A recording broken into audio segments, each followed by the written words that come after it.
Welcome to the Anchor Church podcast. Each week, we'll bring you the teaching from our central campus. We hope it's an encouragement to you. Thanks for listening.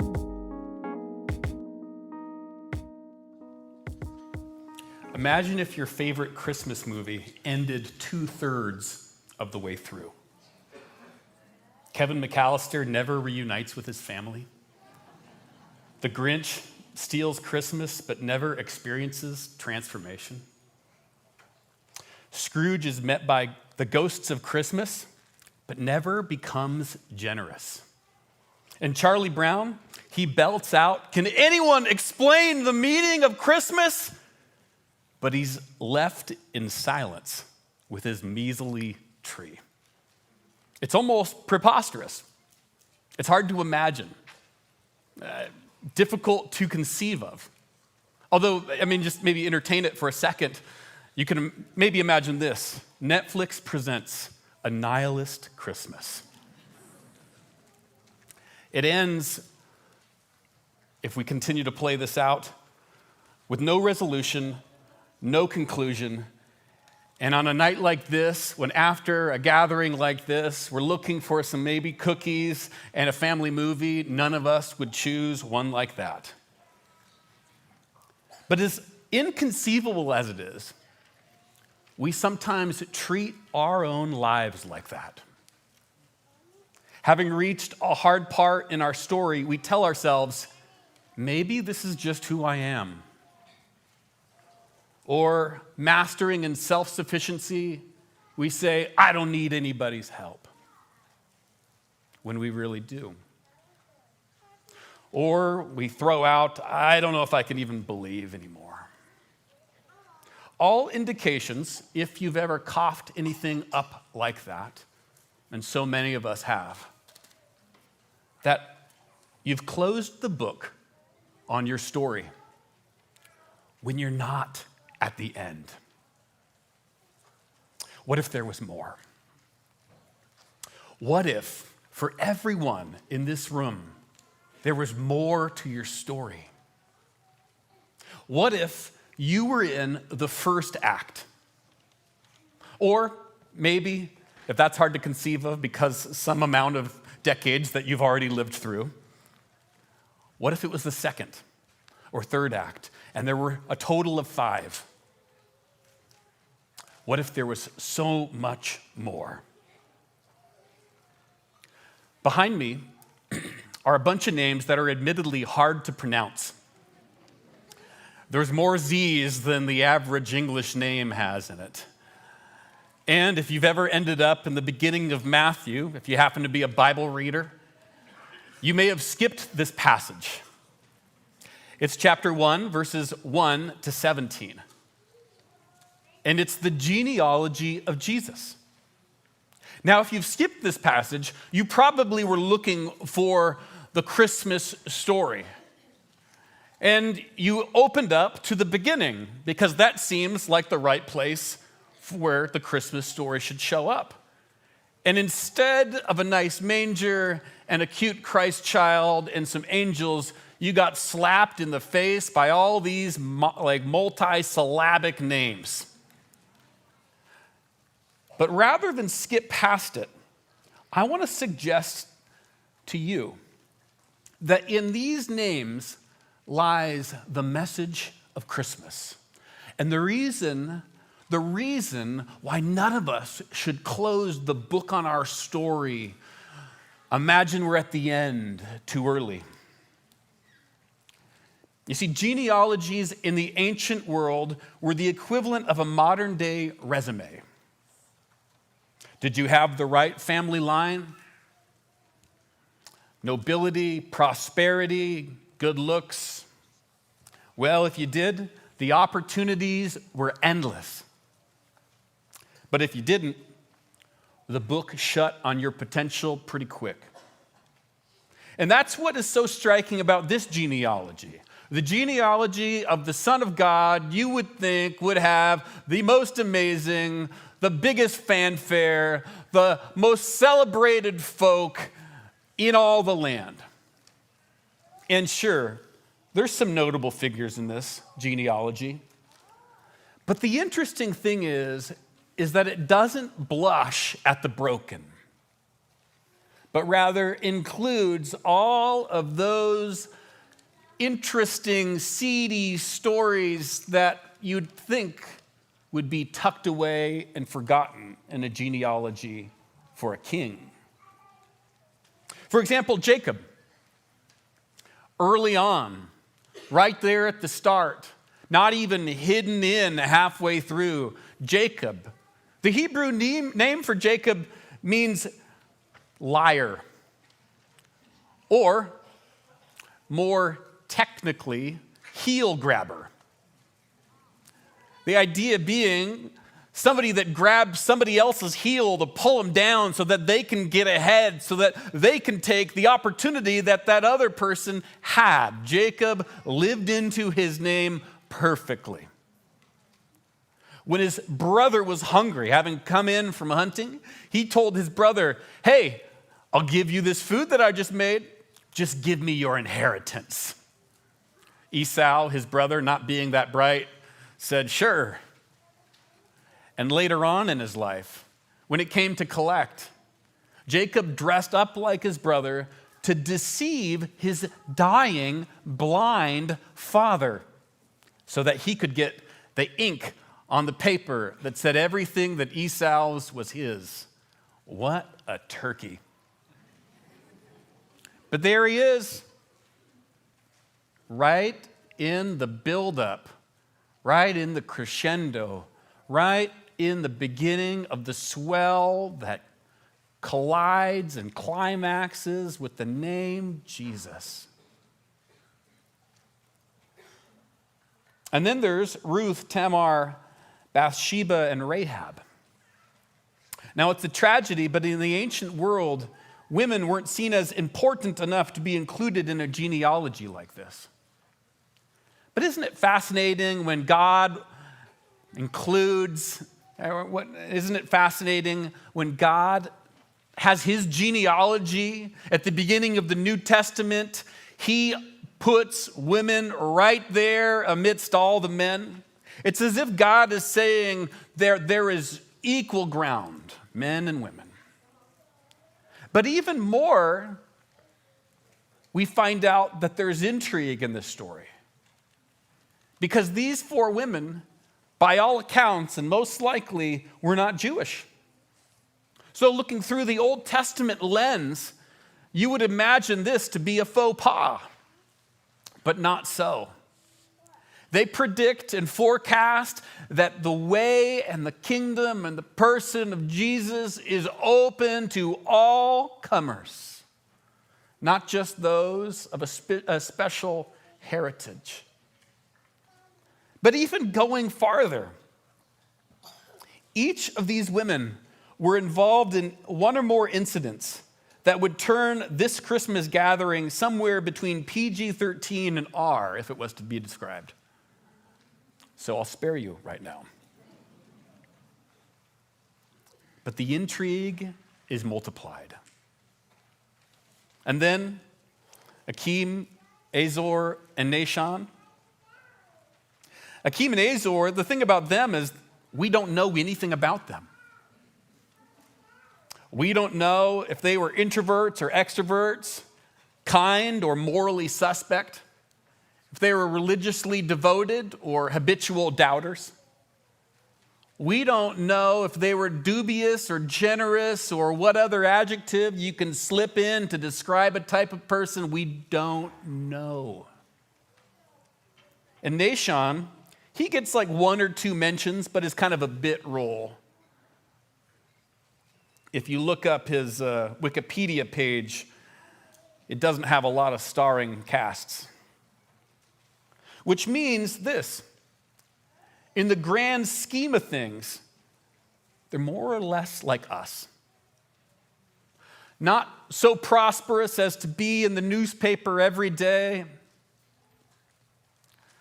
Not so nefarious as to make the headlines. They're like you and me, looking for the best way forward for their kids, trying to save enough money to pass some on, trying to work through the hurts and habits and hang-ups that all of us end up experiencing in one way or another. These guys, Nahshon, Akim, and Azor, are just like us. So there it is. Take a look at this genealogy, this ancient resume. It really is a parade of knuckleheads and nobodies, victims and sneaks. But it goes even farther than that. Jacob doesn't just stay a turkey, a liar, a jerk, but he reconciles with his brother. And in the climactic moment of his life, he wrestles with God. And there, in the midst of the wrestling with God, God blesses him and says, "Your name is no longer Jacob, but Israel," one who wrestles with God. And the women, Ruth, Tamar, Bathsheba, and Rahab. The Bible scholar Frederick Dale Bruner notes this: if women were to be included, you would think it would be the matriarchs of the Jewish faith. Sarah, Rachel, Leah, those names. Those married to the patriarchs, the matriarchs. But here, the matriarchs that you would expect are left out. And it's the Gentile women that were involved in some interesting life situations. And Bruner refers to them as the matriarchs of the new creation. The matriarchs that point to the great opening of the family of God. That includes wisecracks and knuckleheads, and you and me. And Akim and Azor, Nahshon, we might not know them, but God knows the number of every one of the hairs on their head. The unlikely are included and highlighted, and no one's story needs to stop at their last greatest mistake, this Christmas parade insists. And this is only true because the genealogies don't stop at any of their names that I've mentioned. The genealogy builds, it swells, it develops, it hits a hi-hat and a bass drum, it crashes with the cymbals, it explodes at the name of where it was all pointing, Jesus.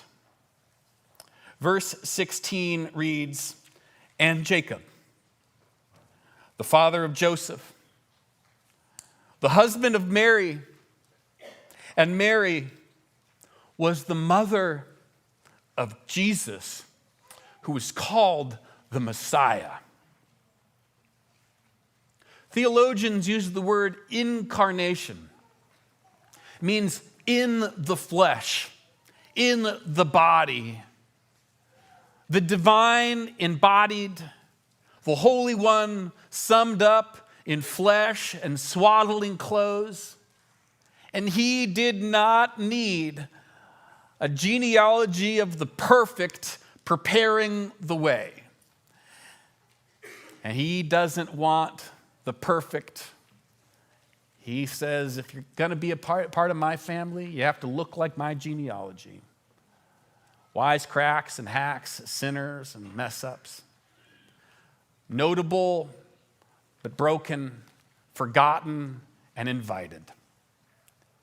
Jesus invites all. And that's the scandal of the gospel. This is the genealogy doesn't stop at any other name but the name of Jesus. And while it builds towards this name, on the first night of Jesus' birth, he was not welcomed in to a suite on top of the biggest, on the highest floor of the nicest hotel in Jerusalem, but he was cast out of the quality of comfort and put in a manger in a stable. And that serves as a bit of a parable for the rest of his life. Cast out, sent from heaven, sent out of comfort into the manger, misunderstood, betrayed. He lived briefly, he died violently, he rose unexpectedly. Now that's ultimately why we're here. So that all might be invited in. So that your story might not stop at your doubt, your failures, your slip up, and your sin. Your story isn't finished. The New Testament, the life of Jesus, the Christmas story insists. Your story isn't finished. Don't close the book. It doesn't say the end. We're in the middle. There is a whole nother part. God can write brilliant poetry with our broken prose. Your story isn't finished. Don't close the book. As Venice mentioned, we have had pieces of art that have gone with every week of our Advent story. Here's this week's. Make sure to get it on your way out. We hope that these can be things that you bring out every Christmas and you remember something from the scriptures that collided with something in your heart this year. But this one is fun. I want us to look at it for a second. And first, you might see a cow and a sheep, maybe Mary. And my family, to be honest, was having a debate if that's Joseph, a magi, or a shepherd. I currently think it's a shepherd because that's a shepherd's staff. My son thinks it's Joseph because he's too close to Mary for it to be some random guy. This makes a fair point. But they're all huddled, they're all looking at the Christ child. They're not looking in a mirror. They're not looking in their phone. They're not checking their notifications. They're not refreshing their email. They're not looking at their bank account. They're looking at the one who was the whole story was building towards. They're looking at the one who the crescendo was moving towards. They're adoring the Christ child, the divine that is embodied, the Holy One in the swaddling clothes. They're looking at the Messiah. But that's not all that's there. There's a star, yes, in the middle. It's resting above the baby, as the story tells us. But there in the turquoise, in the negative space, there forms a cross. Maybe you see it. And it's a picture of what happened on Jesus' first night, where Jesus, as a child, was cast out. And there, on his last day, he was also cast out. And that was the case. It was the plan. It wasn't an accident. It wasn't the sole result of a Roman government or the conspiratorial work of the religious establishment. It was the plan. It was the plan all along. He was cast out. Why? So that we might be cast in.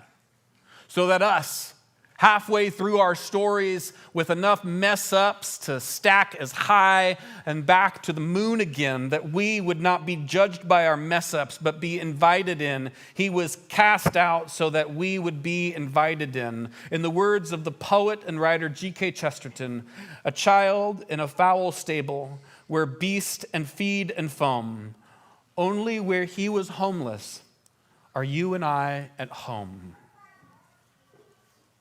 The story doesn't end at our failure. Don't let anyone, especially yourself, be convinced of that. Your story doesn't end at your failure. It ends with his loving sacrifice on your behalf. It doesn't end with, well, I guess this is just me. It doesn't end with, I'm good, I don't need any help. It doesn't end with, I just can't believe. Or maybe I should say, it need not. It need not. Because if you look close enough to your life, you'll see 100 more pages that are waiting to be written in.